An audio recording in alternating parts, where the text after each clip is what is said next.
చెప్తున్నాడమ్మా, ఎలాగుందమ్మా, ఎలాగుంది తెలుసా? కొడుకు నాకు పుడితే నా కొడుకు అంటాడు అతను.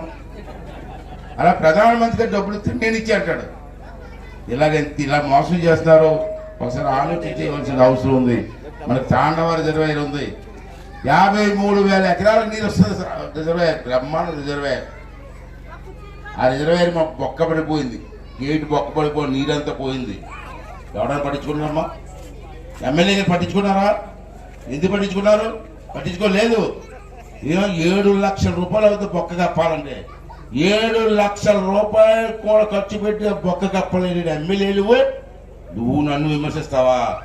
నన్ను తిడతావా? మొన్న అంటాడు అయ్యన్న పోతుని, అయ్యన్న పోతు పిల్లాన్ని, అయ్యన్న పోతు కొడుకులిని మూట కట్టి అల్లిపూడి తరివేతాడు. నన్ను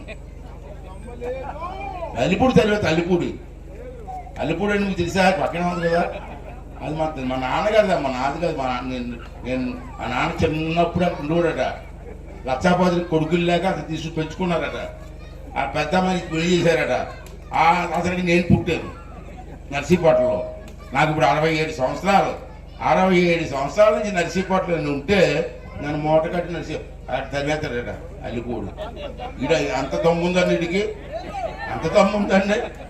మన నర్సీపట్నం పండగ చేశాను నేను, బయట పండుగ. ప్రతి 3 సంవత్సరాలు చేస్తాం. ఆ పండగ కూడా ఆప్యాయం ట్రై చేయండి దుర్మార్గుడు.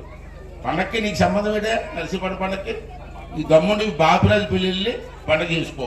నర్సీపట్నం నువ్వు మాట్లాడడానికి ఇదంతా ఎంత అన్యాయం ఒకసారి ఆలోచించవలసినటువంటి అవసరం ఉందని చెప్పి ఈ సందర్భంగా చేస్తాను. తాండవ రోడ్డు, తాండవ ఎందుకు లేదమ్మా?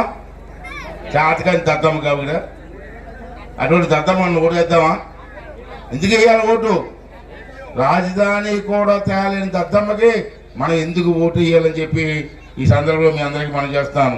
ఉద్యోగస్తులు ఉన్నారు, టీచర్లు, ఇటువంటి అందరమ్మా రాష్ట్రంలో 60 లక్షల మంది ఉన్నారు. వాళ్ళందరికీ ఏం చెప్పాడమ్మా? నేను వచ్చిన 4 రోజులు తమ్ముళ్ళు అన్నా, నేను వచ్చిన 4 రోజుల్లో సిపిఎస్ రద్దు అన్నాడు. వారం రోజులు రద్దు చేస్తాడు. 5 సంవత్సరాలు అయింది సిపిఎస్ రద్దు అయింది తమ్ముడు.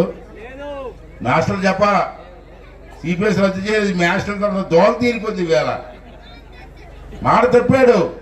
అంటే మాస్టర్లు అందరూ ఉన్నారు. 60 లక్షల మందిని మోసం చేసినటువంటి జగన్మోహన్ రెడ్డి రేపు మేము ఓడిస్తాం మిమ్మల్ని చెప్పి మాస్టర్లు, ఉద్యోగస్తులు వీళ్ళు మాట్లాడతారంటే ఆ పరిపాలన ఎలాగుందో ఒకసారి మీరు అర్థం చేసుకోవాల్సిన అవసరం ఉందని చెప్పి ఈ సందర్భంలో మనం చేస్తున్నాం.